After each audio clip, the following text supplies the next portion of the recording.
This is the Magavow ritual, a traditional thanksgiving to the spirits of the rice. It can only be performed by a KADAZAN high priestess, and this is the last one she will ever carry out. Her talks with the spirits are physically exhausting. She's too old to perform them, and there is no one to take her place. Across Borneo, the story is the same. Traditional rituals, skills and customs are being lost as an older generation dies and their way of life with them. I'm visiting a local kindergarten with Rita Lazenbang of the KADAZAN Language Foundation. She tells me of her fight to ensure that at least her people's language does not disappear through lack of use. With the foundation's support, KADAZAN is now taught in schools around the state. The KADAZAN language, that is the mother tongue heritage. They inherited from their parents, their grandparents, the ancestors. So it's their identity, so they need to learn or speak it themselves. Rita also takes me to the St. Anthony Primary School, where Flavia Gabrielle is teaching her class of 11-year-olds. I'm the one who teaches this class, the year 5 students. Since 1997, it's compulsory for children in Sabah to learn KADAZAN for 3 years.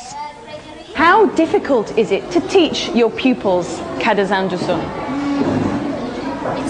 It's not that easy. It's quite difficult actually, because some of the students, even though they are KADAZAN, but they don't speak their own language, their KADAZAN at home.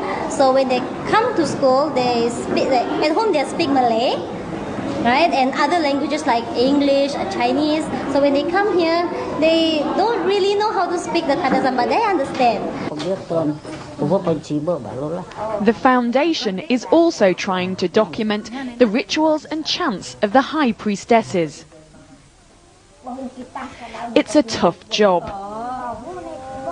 This rice song has enough different verses to last from sunset to sunrise, and only the elders now remember it. This is the crux of the problem. Life has moved on for the younger generation of Sabah. To become a priestess takes years of training, and today, just like in the Western world, work and play will take priority. I think for the people, the younger generation are no longer interested in this ancient practice. They're more towards going towards the modern ways. So this is a lot of time and effort and patience, and it requires for you to stay back in the village.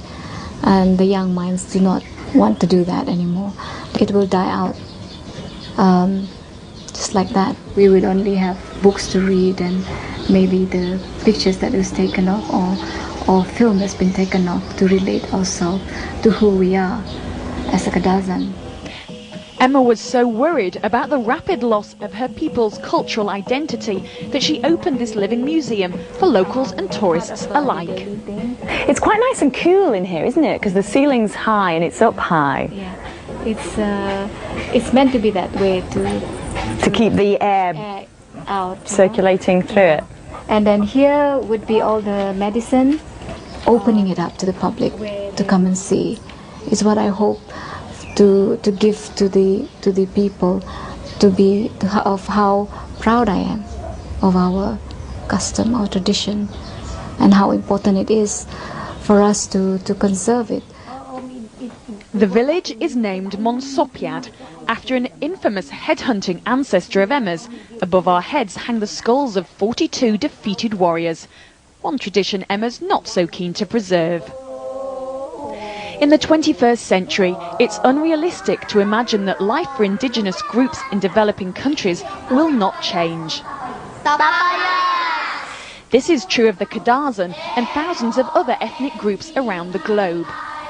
What people like Rita and Emma are fighting for is not to halt that process of modernization, but to ensure that the cultural identity of their people is not lost along the way.